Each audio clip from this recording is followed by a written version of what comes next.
원수마귀 모두 쫓겨가기는 예수 이름 듣고 법이 나리라. 우리 찬송 듣고 지옥 돌리니 형제들아 주를 찬양합시다. 믿는 사람들은 주의 군사니 앞서가신 주를 따라갑시다. 세상 나라들은 멸망당하나 예수 교의 영광 찬송하리라. 붉은 수많이 맺지 못하는 주가 모든 교회 지키시니라. 믿는 사람들은 주의 군사니 앞서가신 주를 따라갑시다. 백성들아 와서 함께 모여서 우리 모두 함께 대가 부르세. 영원토록 영광 권세 찬송은 우리 임금 주께 돌려보내세. 믿는 사람들은 주의 군사니 앞서가신 주. 3절 4절을 박수치면서 조금 빠르게 하겠습니다. 세상 나라들은 멸망당하나 예수 교의 영광 왕성하리라. 마귀 권세가 해치 못하는 주가 모든 교회 지키시니라. 믿는 사람들은 주의 군사니 앞서가신 주를 따라갑시다. 백성들아 와서 함께 모여서 우리 모두 함께 앞으로 나와요.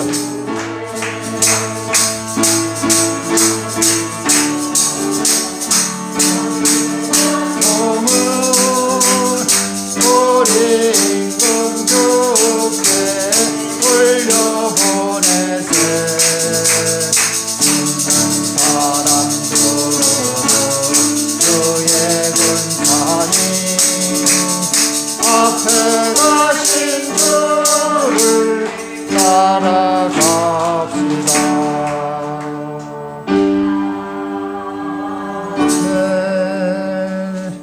십자가 군병들아 주위에 일어나 기들고 앞서 나가 담대히 싸우라. 이것도 박수 치면서 힘차게 드리겠습니다.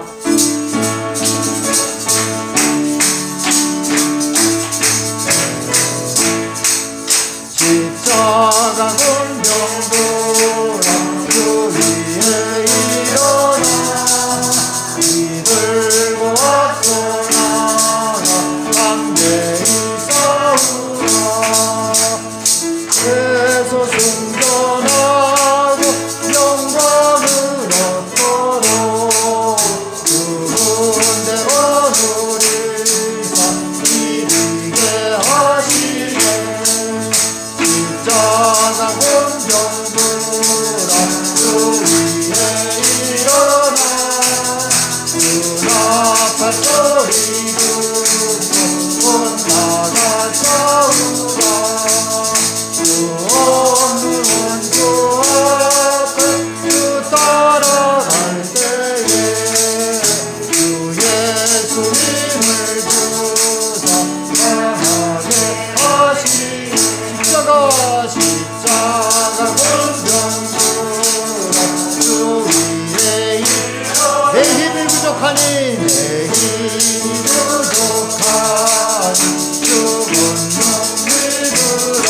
복음의 값도 있고 늘 찬양하면서 너 맡은 자리에서 충성을 다하라.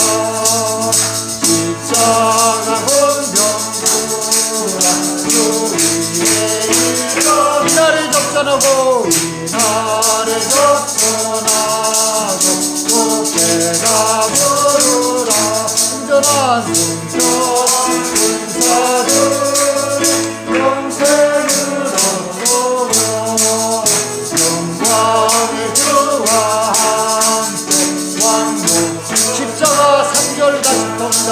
십자가 권병구라 주 위에 내 힘이 부족하니 내 힘이 부족하니 주 권능이 아멘.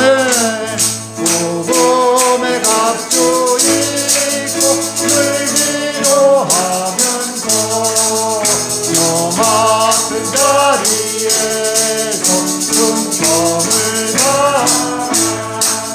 십자가 권병구라 주 위에 이어 이날에 접전하고 이날에 접전하고 목회가 부르라. 아멘. 온전한 군사들이 영생을 얻으며 영광의 주와 함께 왕노릇 하리라. 아멘. 전능하사 천지를 만드신 하나님 아버지를 내가 믿사오며 그 외아들 우리 주 예수 그리스도를 믿사오니 이는 성령으로 잉태하사 동정녀 마리아에게 나시고 본디오 빌라도에게 고난을 받으사 십자가에 못 박혀 죽으시고 장사한 지 사흘 만에 죽은 자 가운데서 다시 살아나시며 하늘에 오르사 전능하신 하나님 우편에 앉아 계시다가 저리로서 산 자와 죽은 자를 심판하러 오시리라. 성령을 믿사오며 거룩한 공회와 성도가 서로 교통하는 것과 죄를 사하여 주시는 것과 몸이 다시 사는 것과 영원히 사는 것을 믿사옵나이다. 아멘. 감사하시고 좋으신 하나님 아버지 사랑과 은혜를 감사합니다. 지난 일주일 동안도 저희들도 세상에 살면서 하나님 보시기에 연약하고 부족한 모습을 또 하나님 전에 와서 머리 숙여 싸우니 하나님 이 시간에 저희들이 하나님 앞에 비는 복이 하나씩 이루어지게 하시고 하나님의 뜻과 섭리 가운데 저희들이 살아갈 수 있도록 하나님 저희들에게 믿음의 믿음을 덧입혀 주시옵소서. 지금 아버지 하나님 여러 가지 어렵고 힘든 가운데 저희들이 살아가는 가운데 있습니다. 하나님 이럴 때일수록 저희들에게 힘과 능력을 덧입혀 주시고 하나님 앞에 날마다 아버지 저희들이 간구하며 기도할 수 있는 믿음을 더하여 주시옵시고 온전히 믿음으로 말미암아 우리의 아버지 하나님 모든 것들이 하나님 앞에 덧입혀 주시기를 소원하고 간구합니다. 먼저 하나님 아버지 저희들 영광교회를 주님께서 사랑하시사 이 땅 위에 하나님의 성전을 세워주시고 많은 죽어가는 영혼들이 구원받기를 원하시는 아버지의 섭리가 이루어지게 하시고 이제는 저희들이 하나님 아버지 깨어서 하나님 앞에 기도에 힘쓰게 하시고 먼저 아버지 저희들이 모이기를 힘쓰고 기도하여야 할 텐데 지금 아버지 코로나로 인하여 많은 아버지 하나님 교회들이 또 이렇게 침체진 가운데 있습니다. 먼저 저희들의 믿음을 지키게 하시고 하나님 어려울 때일수록 저희들이 날마다 하나님 앞에 기도의 아버지 하나님 또 나팔을 불게 하시고 온전히 우리가 기도하지 아니하고는 이제 살 수 없다는 것을 알고 깨닫습니다. 하나님 이제 저희들에게 능력과 권능을 덧입혀 주시고 온전히 아버지 믿음으로 거듭나서 하나님의 영원한 나라를 소망 삼고 우리가 달려갈 수 있도록 하나님 아버지 저희들 은혜를 더하여 주시옵소서. 하나님 저희들이 하나님 앞에 부르짖고 기도하지 못함을 용서하시고 이제는 하나님 앞에 모든 것을 내려놓고 우리가 기도에 힘쓰는 자들이 될 수 있도록 하나님 아버지 은혜를 내려 주시옵소서. 그래서 아버지 저희들 영광교회 온 성도들이 이제 한마음 한팀에게 하시고 늘 모여서 기도하게 하시고 헤쳐지며 나가서 복음을 전파할 수 있는 귀한 성도들이 될 수 있도록 하나님 아버지 믿음의 믿음을 덧입혀 주시고 온전히 주님의 십자가를 바라보고 우리가 살아갈 수 있도록 하나님 역사여 주시옵소서. 지금은 아버지 하나님 여러 가지로 아버지 하나님 또 연약한 중에 있습니다. 하나님 저희들에게 성령이 충만하게 하시고 우리가 말씀으로 충만하여 줘서 온전히 어떠한 어려움도 이기고 나갈 수 있는 넉넉한 믿음을 덧입혀 주시옵소서. 그래서 저희들이 세상의 빛과 소금의 역할을 감당하는데 부족함이 없게 하시고 우리가 아버지 하나님 많은 영혼들을 위해서 우리가 부르짖고 기도할 때인데 아버지 하나님 저들 그러하지 못하고 하나님 아버지 저들 그렇게 머무르는 가운데 있음을 하나님 다시 한번 고백을 드립니다. 하나님 아버지 영광께 온 성도들이 하나님 아버지 믿음이 회복되게 하시고 먼저 하나님의 능력은 능치 못할 일이 없다고 했사오니 하나님 아버지 이제는 아버지 저희들이 앞을 바라보고 전진하는 믿음이 될 수 있도록 하나님 지켜주시옵소서. 아멘. 이 한 시간에도 아버지 하나님 성도들이 많이 나오지 못한 가운데 있습니다. 그들이 어느 곳에 어느 처소에 있는지 알지 못하지만 먼저 그들이 주의를 기억하게 하시고 하나님의 나라를 기억할 수 있도록 하나님 아버지 허락하게 하여 주시옵소서. 그래서 아버지 하나님 다음 시간에는 온 성도들이 한마음 한뜻으로 모여서 하나님 앞에 예배드리게 하시고 그들의 마음과 아버지 뜻과 섭리를 주님께서 지켜주시사 아버지 시험에 들지 아니하게 하시고 날마다 하나님을 향하여 걸어갈 수 있는 성도들이 될 수 있도록 우리 하나님 지켜주시옵소서. 하나님 이 한 시간에도 어린 생명들 우리 주님께서 지켜주시고 어린 생명들이 아버지 영광교회 아버지 하나님 또 버팀목이 될 수 있도록 어린 생명들 지켜주시옵소서. 그들이 아버지 말씀으로 향육되게 하시고 하나님의 말씀은 아버지 하나님 그들이 어려서부터 잘 아버지 하나님 또 아버지 먹고 아버지 자라서 아버지 영광교회 아버지 하나님 기둥들이 다 될 수 있는 귀한 어린 생명들이 될 수 있도록 우리 주님 지켜주시옵소서. 특별히 단일 세우신 목사님 우리 주님께서 함께 하시고 먼저 하나님께서 건강으로 지켜주시옵소서. 그래서 아버지 하나님 또 양무리들을 입고 나아갈 때마다 부족함이 없게 하시고 이 한 시간에도 말씀을 들고 섰사오니 그 말씀이 저희들 마음밖에 떨어져서 30배, 60배, 100배의 결실을 맺는 귀한 말씀이 되도록 하나님께서 목사님 붙들어 주시옵소서. 그래서 아버지 하나님 온 성도들이 오늘 아버지 주신 메시지를 가지고 또 저희들이 한 주간 살아가는데 힘이 되는 귀한 말씀이 되도록 은혜를 베풀어 주시옵소서. 이 한 시간 처음 시간 오매 그 시간까지 우리 주님 홀로 영광 받아 주시옵소서. 감사를 드리며 예수님의 이름으로 기도드렸습니다. 아멘.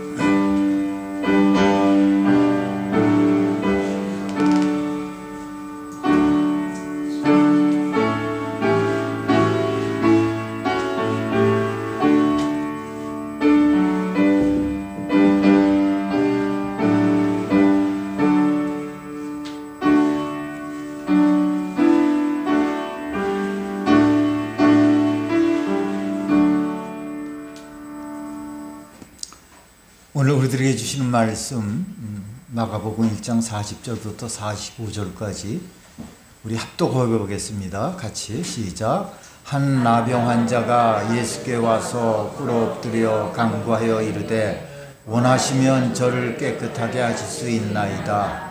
예수께서 불쌍히 여기사 손을 내밀어 그들에게 대시며 이르시되 내가 원하노니 깨끗함을 받으라 하시니 곧 나병이 그 사람에게서 떠나가고 깨끗하여 진지라. 곧 보내시며 영이 경고하사 이르시되 상가 아무에게 아무 말도 하지 말고 가서 내 몸을 제사장에게 보이고 내가 깨끗하게 되었으니 모세가 묘한 것을 드려 그들에게 입증하라 하셨더라. 그러나 그 사람이 나가서 이를 많이 전파하여 널리 퍼지게 하니 그러므로 예수께서 다시는 드러나게 동네에 들어가지 못하시고 오직 바깥 한적한 곳에 계셨으나 사방에서 사람들이 그에게로 나오더라. 아멘. 할렐루야.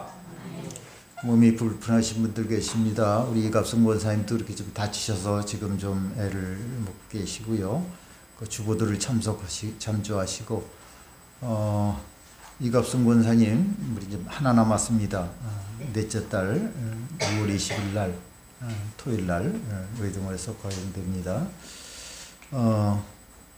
수요 예배, 지난번 두 번째였습니다. 이제 돌아오는 수요일이 이제 세 번째인데, 수요일 날 제가 지난번에 이제 시간에 대해서도 이제 얘기를 했어요. 그런데, 뭐 정말 바쁘게, 수요일이니까 바쁘게, 그죠? 이러다가 바쁘게 오시는 건 그건 뭐 아무것도 아니고 괜찮죠. 그리고 우리가 아니까, 잘 아니까. 근데 이제 동네에 있으면서도 늦게 오시고, 또 늦게 들어오셔서 끈지락거리시고 얘기하고 이게 예배 분위기가 확 틀려지는 거예요.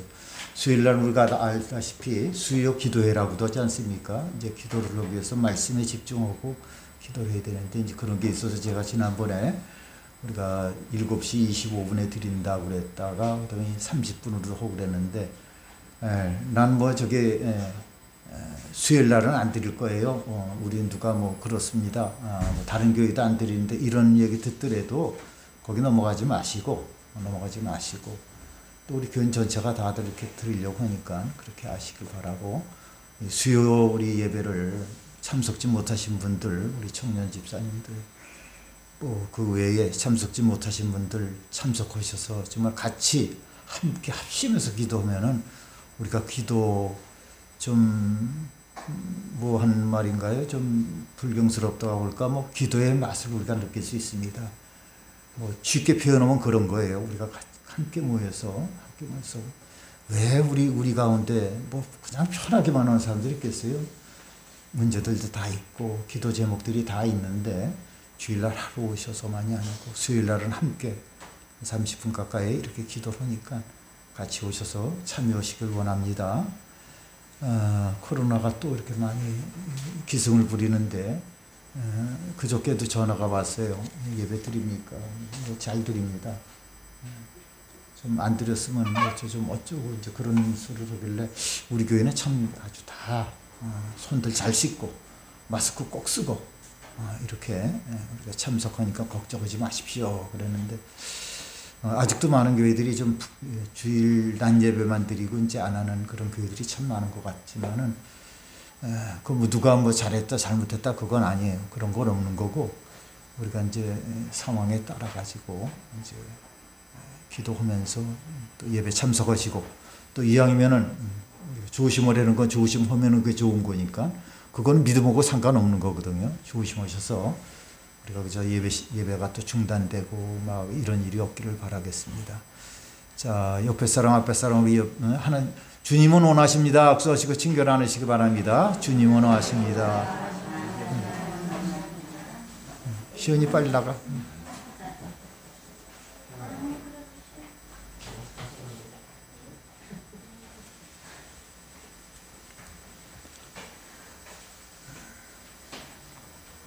(1974년도에) 굉장히 오래됐죠. 미국의 언론 재벌이 있습니다. 우리나라도 뭐 언론 그 사주 정도 되면은 권세가 대단하잖아요. 대통령도 바꿀 수 있다 그러잖아요. 어쨌든 어느 나라든 간에 이 권력, 이 언론이라 그러면 상당히 권력이 있고 또 대부분 아주 재벌들이 해야 됩니다. 그런데 거기 윌리엄 허스트라는 사람이 있어요. 유명한 사람인데 이분의 손녀가 납치되는 그런 사건이 벌어집니다. 그녀는 당시 20살이었고 UC 버클리 대학에서 예술사를 공부하고 있었던 대학생이었어요. 그녀를 납치한 조직은 SAL이라고 하는 그런 조직이었습니다. 미국에는 참 불순한 조직이 많아요. 참 많습니다. 끔찍. 한번 이렇게 경험해보거나 그런 사람들은 평범한 사람은 잘 못 경험하는데 뭐 영화를 통해서 뭐 이런 걸 보면 참 아이고야 정말 사람 사람들은 뭐 저런 것도 없구나 안중에도 없구나 이럴 정도로 아주 과격하고 폭력적이고 그렇습니다. 이 사람들은 부자들을 아주 굉장히 혐오합니다. 부자들을 아주 싫어해요. 또 사유재산을 철퇴하라고 외치던 그런 자들이었습니다. 그런데 수사는 오리무중이었어요. 아무리 뒤지고 또 뒤져도 2달 동안 흔적조차 찾을 수가 없었습니다. 그런데 2달 후에 더 충격적인 그런 사건이 일어났어요. 샌프란시스코에서 그 은행 강도 사건이 벌어지는데, 경찰들이 이제 은행 강도 다 당하고 그다음에 나중에 출동해서 CCTV를 갖다 살펴본 결과 무장 강도로 침입한 사람 중에 그 당시 실종되었던 윌리엄 허스트의 손녀 캠벌 허스트가 칼빈 소총을 무장하고 나타났다는 거예요. 무장 강도 속에 같이 껴 있었다는 거예요. 그러니 그걸 보고 사람들이 경악을 안 하겠습니까? 그리고 사건 후에 그녀가 언론사에다가 이제 그 비디오 테이프를 이렇게 배포했는데, 나는 SLA의 자랑스러운 일원이었고 이 대의를 위해서 죽을 때까지 싸우겠다, 이렇게 말한 것이 언론에서 드러났습니다. 사람들은요, 어떻게 이렇게 평범한 여자 대학생이 2달 만에 테러리스트가 될 수 있는가에 주목을 했어요. 아니, 어떻게 이런 일이 일어날 수가 있는가? 결국 이 조직은요, 다 체포되었고 재판정에 서게 되었습니다. 처음에 이 여자 대학생에는요, 37년형을 받고 복역을 하다가 나중에 이제 변호사를 통해서 막 이것저것 하다가 이제 나는 강압에 의해서 그렇게 할 수밖에 없었다. 그렇지 않으면은 내가 죽을 수밖에 없기 때문에 그랬다. 그렇게 고백을 하고 나서 37년의 그 형이 7년으로 감형이 됩니다. 그리고 나중에는 지미 카터 대통령의 특별 사면으로 석방을 하게 돼요. 석방을 하게. 하지만 아직까지도 여전히 풀리지 않은 그런 의문은 그녀의 행동이 너무나도 자연스러웠다는 그런 사실이에요. 그리고 너무나도 강하고 민첩하게 은행 강도의 역할을 충실하게 수행했다는 겁니다. 이보다 1년 전에요. 1973년 스웨덴 스톡홀름의 한 은행에 강도들이 무장을 하고 침입을 했습니다. 똑같은 강도들이. 당시 은행에 있던 손님들을 인질로 잡았습니다. 그러니까 남자 3명과 여자 1명을 인질로 잡고 경찰과 6일 동안 대치를 합니다. 참 오랫동안 하죠. 대치 끝에 이 강도들이 다 체포되고 인질들은 석방이 됩니다. 그런데 그 이후에 인질들이 취한 그런 행동이 예사롭지가 않아요. 이 법정에서 무장 강도들에게 불리한 짓을 거부했습니다. 어떻게 해서 저 사람들이 우리를 억지로 뭐 묶어 놓다든지 뭐 눕혀놨다든지 뭐 이런 저런 그런 걸 갖다 이 검사가 물어봐도 거부합니다. 난 그런 거 잘 모르겠습니다. 생각이 안 납니다. 그리고 심지어는요, 이 나치범들의 석방을 위해서 모금 운동까지 벌였습니다. 사람들이 이해할 수가 없었습니다. 그래서 이 현상을요, 스톡홀름 증후군 또는 스톡홀름 신드롬이라고 이렇게 부르고 있습니다. 이런 이해할 수 없는 일이 저 멀리 미국이나 유럽에서만 일어나는 것이 아니에요. 지금도 우리 주변에서 얼마든지 일어날 수가 있는 겁니다. 며느리가 어떤 집안에 시집을 왔어요. 지금은 좀 그렇지만은 예전에 참 시어머니들이 그렇게 본성이 나쁘지도 않은데 막 그렇게 시집살이를 시키고 또 그 중에 또 못된 시어머니도 있어요. 아직 의당 그러는 줄 알고 못된 시어머니를 만났어요. 그러니까 수십 년 동안 아주 고된 시집살이를 했습니다. 그래서 가끔 이 시어머니를 욕합니다. 욕하면서 듣는데 못하지 부엌 큰 구석에 서든지 저 시어머니 때문에 아주 죽을 것 같다고, 죽을 것 같아 그랬는데요, 수십 년이 지나고 나서 자기도 모르게 어느덧 그 시어머니처럼 닮아있는 그런 자신을 발견합니다. 어느 회사에 이 신입사원이 입사를 했어요. 근데 직장 상사가 그렇게 괴롭힙니다.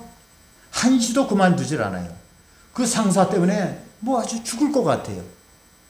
이 우리가 저 엘리트 집단이라고 하는 그 검사들, 검찰청에서도 그렇게 나쁜 사람도 있나 보죠. 김홍영 무슨 검사가 한 2년 전인가 그 아주 그 바로 위에 그 상관한테 그래서 시달리면서 그냥 자살하지 않았습니까? 그래서 이 TV에도 그렇게 나오고 뭐 이렇게 저 시리즈로 그렇게 나와서 어떻게 괴롭혔나 동료들 찾아다니고 뭐 이런 거 그 아버지가 그냥 가슴을 치면서 우는 걸 봤는데 어쨌든 그 상사 때문에 죽을 것 같아. 그런데 그 자신도요, 그 자리에 올라가 보니까 세월이 지나서 똑같이 신입사원을 괴롭히고 있는 그런 자신을 발견했습니다. 심리학자는 이런 현상을 가리켜서 공격자의 동일성이라고 표현했습니다. 즉 심리적으로 도피처를 찾기 위해서 심리적으로 살기 위해서 이런 현상이 일어난다는 거예요. 또 이렇게 치부하는 겁니다. 아, 내가 시어머니가 되다 보니까 말이야. 그때 시어머니가 왜 그러는지 알 수 있을 것 같아. 며느리들은 그저 처음부터 꽉 잡아야 돼. 내가 이제 이 부서의 팀장이 되어서 이 자리에 와 보니까는 이렇게 빠릿빠릿하지 않아서는 회사가 돌아갈 수가 없어. 그래서 이런 신입사원들은 어떻게 해서든지 잡아야 돼. 그래야 회사가 돌아가지 않겠는가. 이런 식으로 자기를 공격했던 그런 공격자와 동일성을 표현하는 거예요. 아, 내가 테러범을 잘 몰랐는데 내가 납치가 되어서 테러범들과 함께 있어 보니까는 그들의 말이 하나도 틀린 것이 없어. 그래서 나도 그들과 이제는 동의하는 사람이 되었다. 이렇게 말을 하는 겁니다. 이것이 공격자의 동일성입니다. 그런데요, 사탄이 이런 점을 악용합니다. 사회가 이렇게 해서는 한 발짝도 앞으로 나가지 못합니다. 죄의 간성에 사로잡히고 죄가 주는 그 발목에 사로잡혀서 자신도 모르게 빠져든 그런 현상을 말하는 거예요. 오늘 우리가 읽은 그런 본문을 보면요, 어떤 훌륭한 사람이 등장을 합니다. 이분은 자신을 둘러싸고 있는 그런 이 악과 죄의 간섭을 깨뜨렸어요. 그리고 주님 앞에 나왔습니다. 나와서 뭐라 그랬어요? 살려달라고 그랬습니다. 살려주세요. 저는 살고 싶습니다. 손을 내밀어서 주님께 요청을 합니다. 도와달라고. 어떤 나병 환자의 이야기입니다. 이분의 이야기를 통해서 우리도 혹시 우리를 공격하는 것들을 자신도 모르게 동일화시켜버리고 그 굴레에 빠져 살고 있지 않은지 우리 자신을 돌아보고 이런 굴레가 있다면 깨트려버리는 주님의 백성 되시기를 축원합니다. 축원합니다. 어떤 나병 환자에게 복된 소식이 들어왔습니다. 누구의 소식이야? 예수님의 소식이었습니다. 예수님이 회당에서 귀신을 쫓아내신 것과 베드로 장로의 열병을 고쳐주신 것과 그리고 각색 병자들을 고쳐주신 것들이 그 나병 환자의 귀에 들려왔습니다. 그 소문을 들으니까요, 자기도 살고 싶어. 나아가지고 살고 싶어. 그래서 주님 발 앞에 나왔습니다. 어떻게 해달라고? 살려달라고.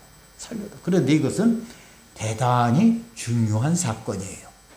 이 나병 환자는 대단히 중요한 일을 합니다. 이렇게 말하면요, 어떤 분은 이렇게 질문할 수가 있어요. 아니, 나병 환자가 고침을 받고 싶어서 도움을 요청한 것이 뭐 그렇게 대단한 일입니까? 뭐 자기가 살려고 나오는데 당연한 현상 아닙니까? 이렇게 말할 수가 있습니다. 하지만 이렇게 말하는 것은 나병 환자의 삶의 현장을 잘 몰라서 그러는 거예요. 그들이 어떻게 살았는지, 그 공동체가 어떤 집단인지 모르고 하는 말입니다. 일단 나병 환자는요, 나병에 걸리면은 제사장에 가서 확진을 받습니다. 자기 몸을 보이고 제사장님 제 병이 나병입니까? 문득병입니까? 이렇게 묻어요. 근데 제사장이 당신의 병 나병입니다 라고 말하는 순간 이 사람은 집에 와서 짐을 싸야 됩니다. 그리고 그 사람은 혼자 집 밖으로 내쳐집니다. 왜? 공동생활을 할 수가 없기 때문이에요. 마치 우리 지금 코로나19로 인해서 될 수 있으면 사회적인 거리를 두자, 뭐 가족끼리도 떨어져 있잖아요. 며칠씩 그냥 떨어져 있고. 가정에서 쫓겨납니다. 직장에서도 쫓겨나요. 성 밖으로, 성 안에도 못 있게 성 밖으로 내쳐집니다. 달랑 가방 하나만 들고 성 밖으로 나가보니까 이미 나병 환자로 확진을 받은 사람들이 그곳에 모여 있습니다. 이 사람들이 군집 생활을 한 거예요. 집단 생활을 합니다. 그들 나름대로 공동체가 있어요. 이제 거기서 그들과 함께 부대끼며 살아야 돼요. 그리고 생존하는 법을 이렇게 배웁니다. 나병 환자들은요, 죽을 때를 기다리는 사람들입니다. 그 당시에 2000년 전에 무슨 약이 있겠어요? 뭐 있겠어요? 죽는 거 알고 이제 기다리는 거예요. 그런데 죽을 때까지는 살아야 되지 않겠어요, 여러분? 죽을 때까지는, 그들은 죽을 때까지 살기 위해서 하루하루 한 끼 한 끼 구걸을 하고 동냥을 하며 사는 사람들이에요. 일을 할 수도 없습니다. 뭐 경제생활을 어떻게 하겠습니까? 손발이 다 짓물렀는데 몸이 그 지경이 돼가지고 어떻게 경제생활을 하겠어요? 그래서 그들은 구걸을 해서 삽니다. 그런데 그들에게 구걸을 해주고 동냥을 해주고 먹을 것을 주는 그런 사람들은 정상인들이에요. 정상인들. 같은 거죠. 나병 환자가 아니고. 그런데 정상적인 사람들은 이 나병 환자들을 싫어합니다. 싫어해요. 우리 어렸을 때 다 경험하지 않았어요? 지금은 뭐 한 대 이렇게 모아서 또 나병 환자가 옮기는 그런 병이 아니지만은 우리 어렸을 때는 뭐 약 없었잖아요. 가끔씩 문둥이들 한 몇 명씩 이렇게 나타나면 애들이 막 숨었다가 돌을 던지고 그냥 쫓아오고 그러면 간 빼먹는다고 그냥 주랭랑을 치고 그러지 않았어요? 난 그게 지금도 잊어지지 않는 게, 이 문둥병자들은, 나병 환자들은 손가락이 다 이렇게 이제 다 이렇게 잘라지고 그래갖고 파리가 이렇게 오면 딱 여기 앉으면 탁 해갖고서 탁 하고 그냥 먹는다고 그래요. 그 장면이 생각나요. 나병 환자 그러면 잊어버리지가 않아요. 그 당시 율법에는요, 나병 환자들이 가까이 오면은 돌을 던져 죽여도 괜찮다고 이렇게 기록이 되어 있습니다. 그래서 여기에도요, 기술이 필요한 겁니다. 동냥도 구걸도 선배 환자한테 배우는 거예요. 어떻게 돌을 피할 수가 있을지, 어떻게 한 끼 식사를 해결할 수가 있을지. 아침을 해결하면 곧장 점심시간입니다. 점심 해결하고 나면 저녁 시간이 되는 거예요. 그러면 내일은 어디서 구걸을 하지? 그들은 그 걱정밖에 없는 거예요. 먹고 사는 걱정. 처음에 가방 하나만 달랑 들고 집 밖에 나가면서 그래도 나름대로 희망을 가졌을 거예요. 이제 나는 나아서 돌아오겠다. 회복이 되어서 깨끗한 몸으로 돌아올 것이다. 이렇게 했을 것입니다. 그런데 하루하루 한 끼 한 끼 빌어먹고 구걸을 하며 살면서 그런 희망은 다 이제 사라지고 말았습니다. 이제 그들에게는 오로지 생존밖에 남아있지 않는 거예요. 죽기 위해서 살아야 한다는 것이 너무 아이러니하고 풀어 말하면 모순이고 슬프지 않습니까, 여러분? 한 끼 한 끼 먹는 게 언제 죽을지도 모르는 거예요. 그저 곱창 채우는 거예요. 그래서 그들은 점차로 희망을 잃어가면서 삶의 의지를 꺾여가면서 그저 먹기 위해 사는 존재로 되고 마는 것입니다. 노숙자들 잘 아시죠? 노숙자들. 지금은 그렇게 많이 방송을 안 하는데 우리 교회도 한 10년 전인가 노숙자들 목회하는 저쪽에 은행리 가덕에 한 교회를 찾아가서 한 달에 한 번씩 이렇게 봉사한 적이 있죠.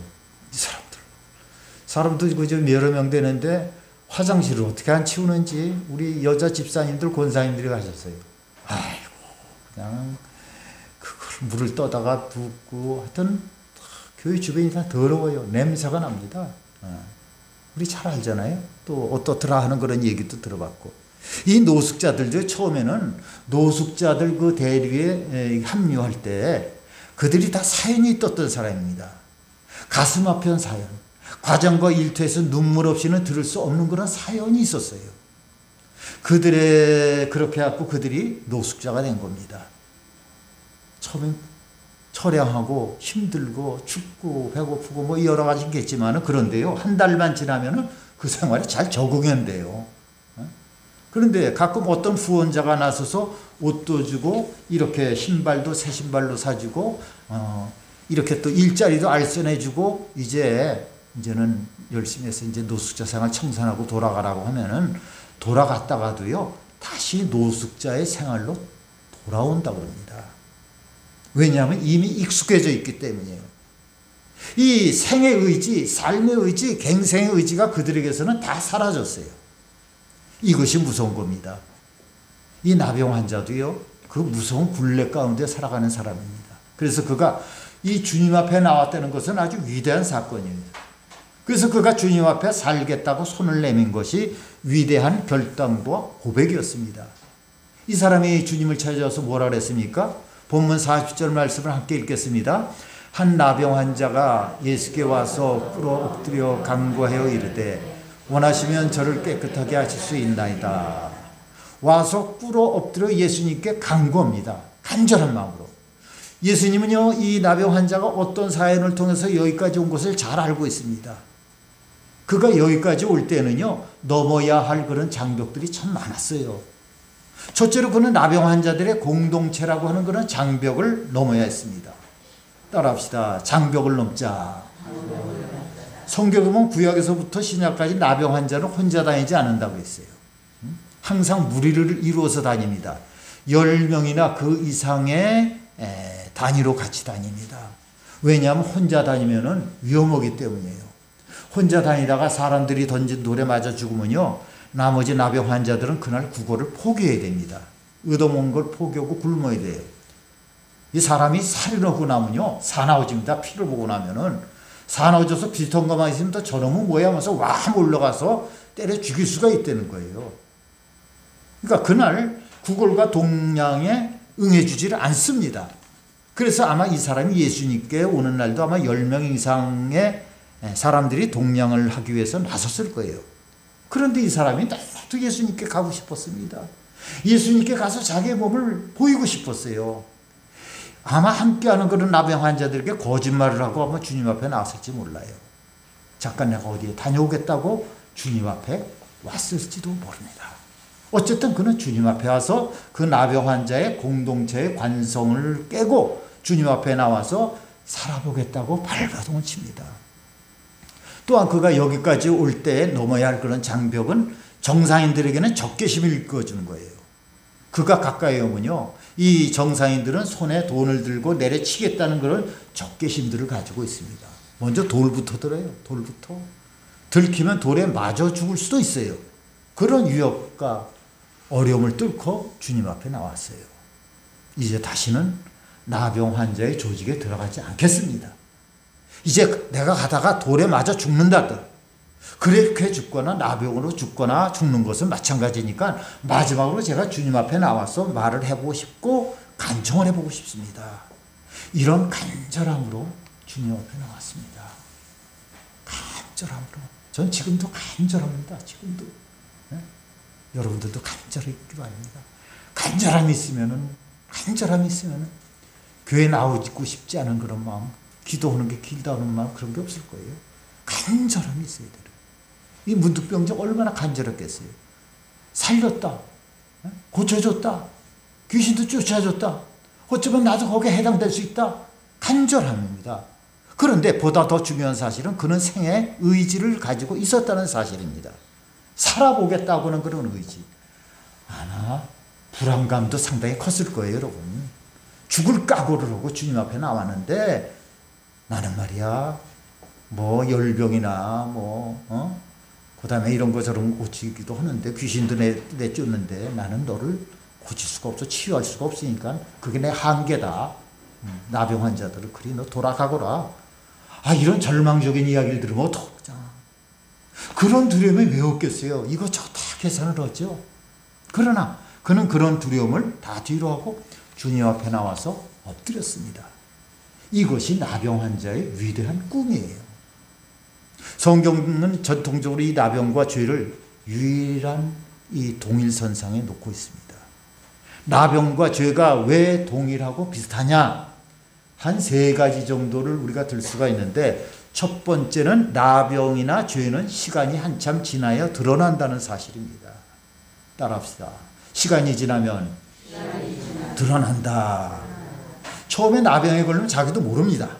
그러다가 한 시간이 좀 지나면은 자기 자신이 인식을 해요. 이거 내가 나병 환자인가? 나병이 옮지 않았나?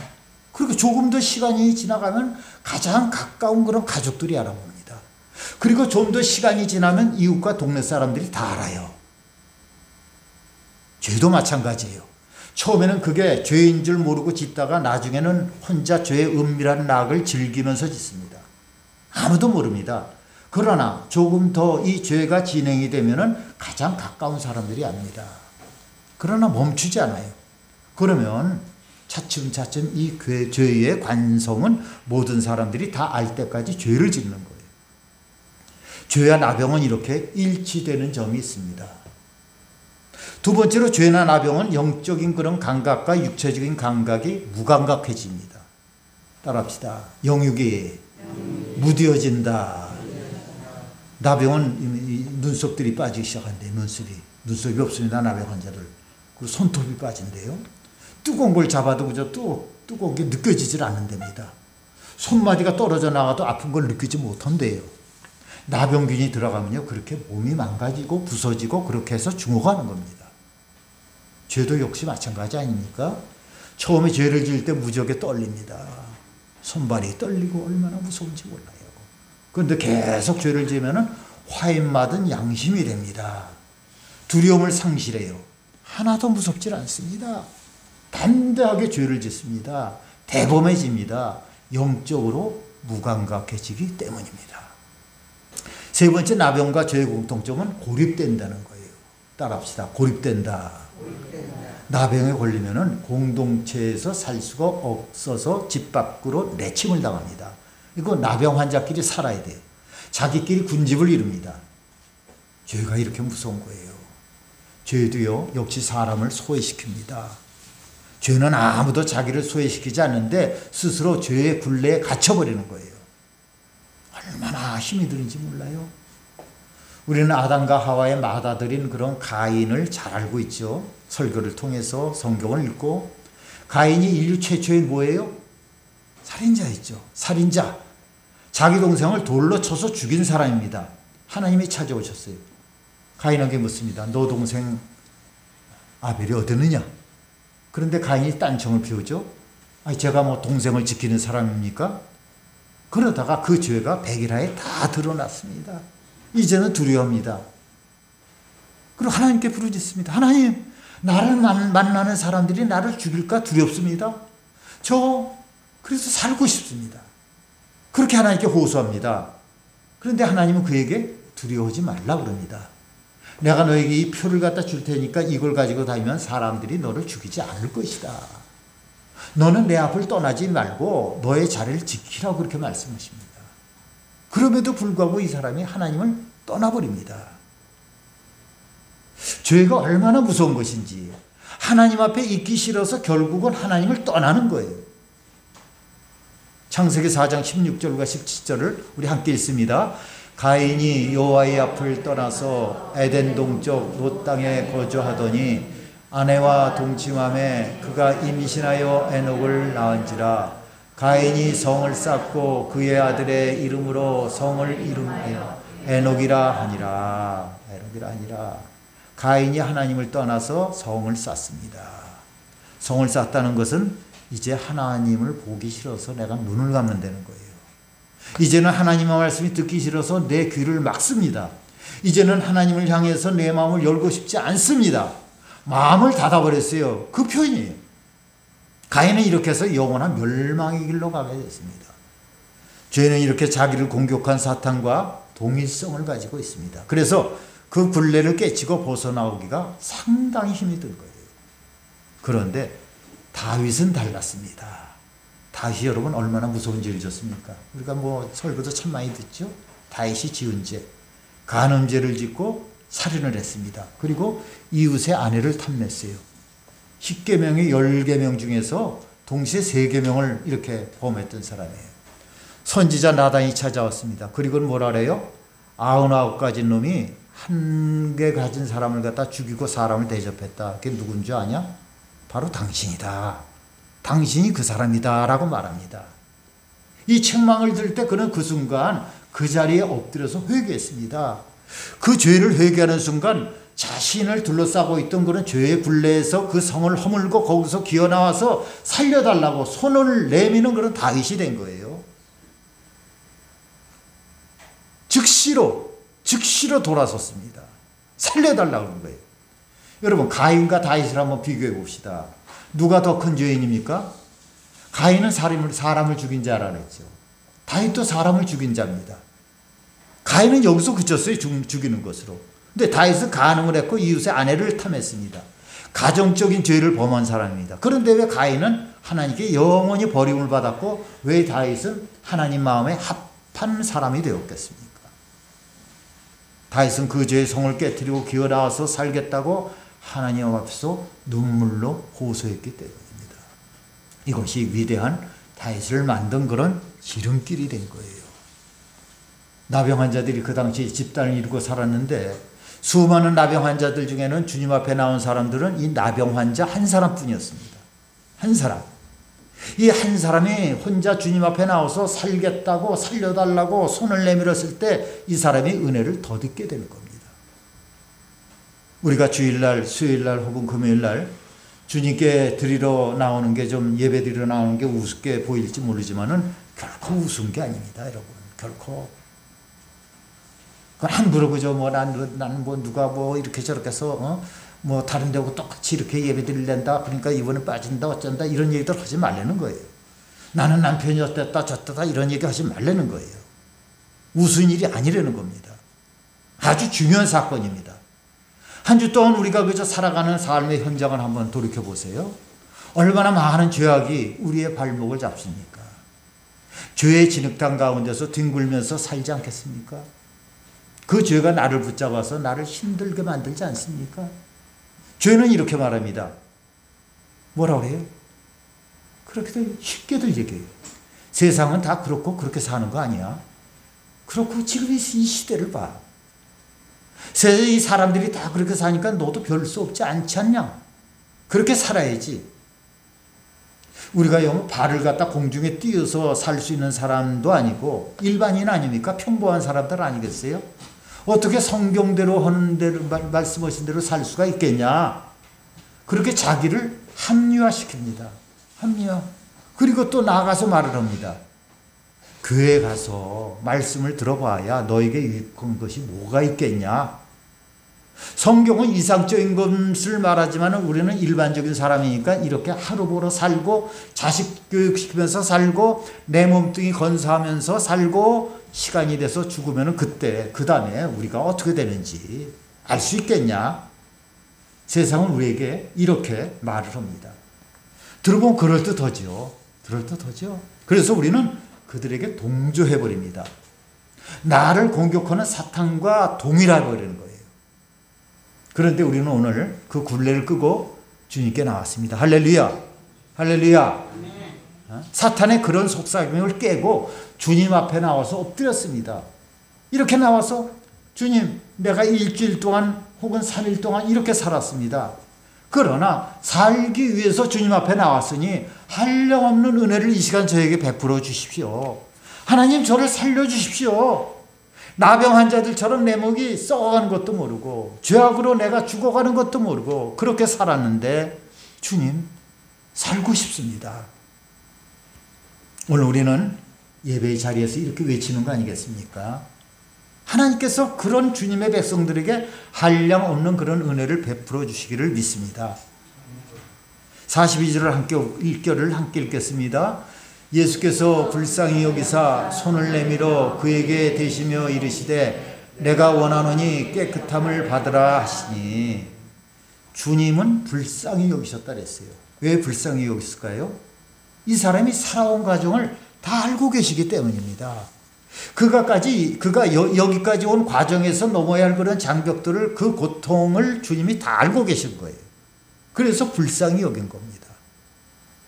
우리 서로 불쌍히 여기시기 바랍니다. 특별히 식구들끼리 부모 자식들 간에 긍휼히 여겨야 되는 거예요. 물론 하는 짓을 보면은 참 저거 기도해 줄 가치나 있겠나 이렇게 생각할지 모르고 어떻게 저게 내 뱃속에서 나왔나 이럴지도 모르고 어떻게 어머니라고 부모라는 사람이 이럴 수가 있나 이럴 수도 있어요. 세상에 그런 것들도 많이 있습니다만은 서로 불쌍히 여겨주는 겁니다. 하나님께서 우리에게 부모와 자식 간에 또 친구들끼리 이렇게 인연을 맺어 주신 거예요. 불쌍히 여겨야 돼. 불쌍히 여겨. 그 한 사람을 계속 이렇게 뚫고 그 사람을 위해서 기도하면요. 불쌍한 것밖에 안 나옵니다. 많이 불쌍해. 가슴에 애려. 그런데 주님은요. 불쌍한 것으로만 그치지 않았습니다. 손을 내밀어 그를 어루로 만져줬어요. 율법에 의하면요. 이 불가촉 대상들이 있습니다. 만지지 못할 것들. 저도 맨 처음에 이 영광순복교회 왔을 때 우리 박 권사님을 못 오셨는데 그렇게 만질 거, 못 만질 거, 볼 거, 못 볼 거 굉장히 철저하셨어요. 그래서 그 전날 그저 무슨 장례식장을 갔다 오셔도 그 다음 주일날은 그저 안 나오시려고 그랬어요. 제가 오고 나서 그냥 억지로라도 안방으로 들어가서 그냥 나와야 됩니다 하고 아주 제가 맨 처음에는 그저 억지를 좀 많이 부렸죠. 억지보다도 또 잘 들어주시니까 주의 종이다 하고 잘 들어주시니까 뭐 아시는 분은 아시겠지만 얼마나 제가 야단을 잘 칩니까? 호통을 치고 그래도 그죠? 묵묵히 그죠? 그럼 제가 어떻게 이 정도예요 그냥. 어쨌든 이 손을 닿지 않아야 될 거는 대상이 있어요. 즉 손을 대면은 만지면은 안 되는 그런 사람들. 그게 뭐예요? 시체와 그리고 나병 환자들은 만지지 말라고 그랬어요. 나병 환자는 시체와 동급입니다. 같은 급수예요. 이미 죽은 거나 다름이 없다고 여겼습니다. 시체나 나병 환자들에게 손을 대면은 그 부정함이 손을 대는 사람에게 전염이 된다고 믿었어요. 그래서 사람들은 손을 대지 않습니다. 그런데 예수님 뭐예요? 정결 그 자체 아니겠습니까? 주님은 성결하시고 정결하셔서 절대로 오염이 되거나 전염이 되지는 않습니다. 그래서 주님은 시체에도 손을 대시고 죽은 사람도 만지시고 나병 환자들도 만드셔서 그들의 병을 치유해 주시는 거예요. 예수님의 손길이 그의 몸에 닿을 때 예수님의 정결함이 그에게 옮겨갔습니다. 뭐가 옮겨가요? 문득병균이 옮겨갔어요? 뭐가 옮겨가요? 정결함이 옮겨갔어요. 예수님의 따뜻한 손길이 그의 몸을 치유했습니다. 상상해 보세요. 어떻게 만졌을까요? 그래서 손가락 끝만 그냥 잠깐 됐다가 뛰었겠습니까? 아닐 겁니다. 주님은 머리부터 발끝까지 이 나병 환자의 환부를 하나하나 어루만지고 쓰다만 주셨을 거예요. 함께 울어도 주셨을 것입니다. 또 불쌍히 여겨주셔서 너가 여기 오기까지 얼마나 힘들었고 고통스러웠는지 내가 다 잘 안다. 내가 잘 안다 하시면서 어루만지고 치료해 주셨습니다. 몸만 치유된 것이 아니죠. 처음에 나병이라는 것은 확진을 받았을 때 가방 하나만 들고 그저 가정에서 내쳐질 때 그 상처도 치유되고 나병 환자 확진을 받고 나올 때 얼마나 서럽겠습니까? 얼마나 눈물을 많이 흘렸겠어요. 사람들에게 돌팔매질 당했던 그 상처도 치유가 되고 공동체에서 소외되었던 모든 상처가 그 순간 깨끗하게 치유가 된 거예요. 이어서 예수님이 말씀하십니다. 내가 원하노니 뭐라 그랬어요? 여기 보니까 내가 원하노니 깨끗함을 받으라. 이 예수님의 이 말씀은 라임이 살아있는 말입니다. 왜냐하면 나병 환자가 주님께 나와서 한 말과 음율이 정확하게 장단이 이렇게 주고받는 그런 것처럼 일치가 됐기 때문이에요. 나병 환자가 이렇게 말을 했습니다. 원하시면은 제가 깨끗이 할 수 있나이다. 내가 원하느니 깨끗함을 받아라. 이 나병 환자의 말과 예수님의 말씀이 하나도 틀림없이 다 일치합니다. 주여 원하시면은 그래 내가 원한다. 깨끗하게 할 수 있나이다. 그래 깨끗함을 받아라. 우리 주님은 나병 환자의 말 한마디 한마디도 흘려버리지 아니하시고 다 일치시키고 그대로 이루어 주셨습니다. 이것이 주님의 위대한 사랑이에요. 오늘 우리가 예배를 갖다 드리려고 죄악의 관성을 깨뜨리고 주님 앞에 나온 우리들에게도 하나님의 말씀이 있으십니다.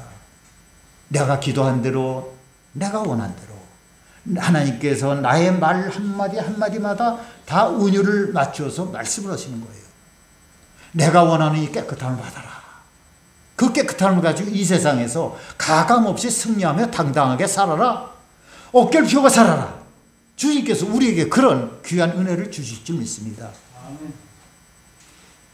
그 귀한 은혜를 매주일마다 수요일마다 또 이제 앞으로 하게 되는 그런 금요일에 드리는 구역예마다 누리는 주님의 백성들이 되시기를 주님의 이름으로 축원합니다.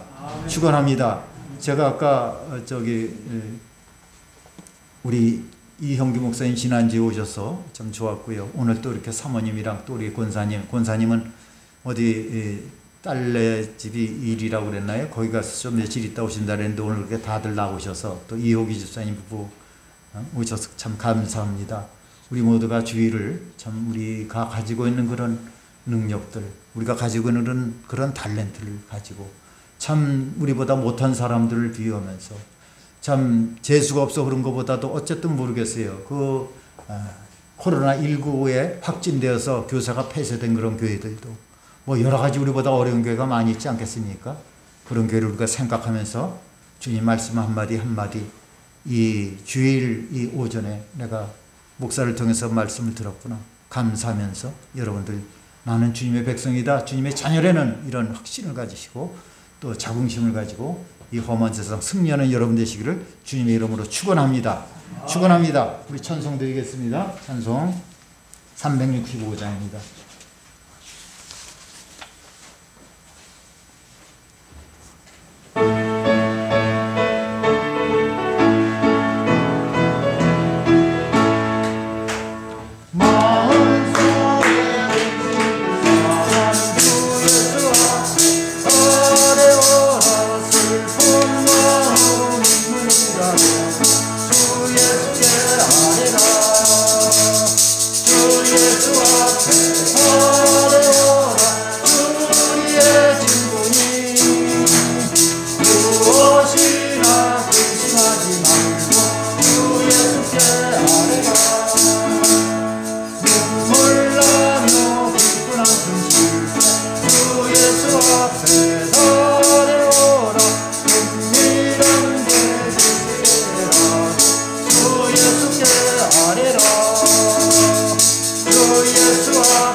죽음 앞에 겁을 낸다요 주 예수 앞에 서려라 하늘 나라 바라보는 자요 주 예수께 아뢰라 주 예수 앞에 서려라 주의 친구 아멘.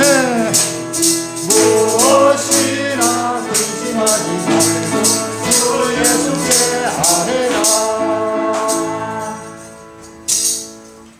거룩하신 주님, 은혜를 감사드립니다. 주님께서 우리에게 원하시는 것은 악의 관성을 가지고 살지 않고 주님 앞에 나오라고 말씀하신 것입니다. 그러나 우리는 지금까지 사탄에게 속아왔습니다. 가도 안 될 것이다. 우리는 그렇게 살다 죽을 수밖에 없는 그런 운명이다. 이렇게 우리를 가두는 악의 관성에 갇혀 살았습니다. 주님 용서해 주시고 이제 주님께서 말씀하신 이 나병 환자와 같은 그런 위대한 믿음이 있기를 원합니다. 아멘.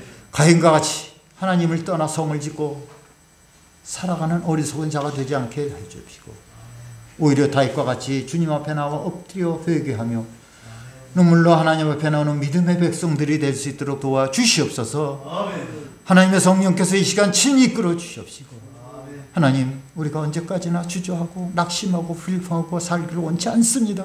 아멘. 하나님, 끊임없이 죄에 무너지고 다시 회개하고 일어서는 삶을 반복하고 싶지 않습니다. 아멘. 우리 모두가 다 승리의 간증을 하길 원하고 하나님 앞에 영광되길 원합니다. 아멘. 코로나19로 모든 사람들 어렵다, 다 죽겠다 하는 때에 이제 우리들은 하나님의 증거자가 되게 해주시옵시고 하나님의 살아계신 증인이 되게 해주옵시고 오늘도 주님 앞에 나와 예배드리는 성도들을 주님 붙들어 주시옵소서. 우리의 찬송과 감사를 받으신 하나님, 이 시간에 우리의 마음을 담아드리는 예물을 주님께 봉헌해드립니다. 하나님 앞에 전심으로 감사드리며 예물을 드리는 성도들 위해 주의 손을 얹어 주시옵소서. 기름 부어 주옵시고 축복의 종으로 살게 해 주시옵소서. 하나님의 기적을 날마다 경험하며 살게 해 주옵시고 저들의 육신이 질병의 고침을 받고 문제를 풀어주시고 가정에 하나님의 회복을 넣으시고 하나님 기업의 복을 더하여 주시옵소서. 하나님 코로나19로 인해서 모든 작은 아버지와 기업서부터 큰 기업까지 여러 가지로 지금 애를 먹고 있습니다. 하나님 보조를 받아야 할 그런 정도가 되어 있습니다. 하나님 복을 주시옵소서. 하나님 어려운 가운데서 하나님을 만날 수 있도록 도와주옵소서. 하나님 어려운 가운데지만 그 하나님을 증거하며 살아갈 수 있도록 주여 도와주기를 바라며, 지금은 우리 구주 예수 그리스도의 놀라우신 은혜와 독생성자 예수는 우리에게 보내주신 하나님 아버지의 극진하신 사랑과 우리 안에 보혜사로 거하셔서 감동 감화하시고 가르쳐주는 성령님의 은혜가 오늘 예배에 참석한 성도들과 저들의 삶 속에 지금부터 영원토록 함께 하시기를 간절히 축원하옵나이다. 아멘.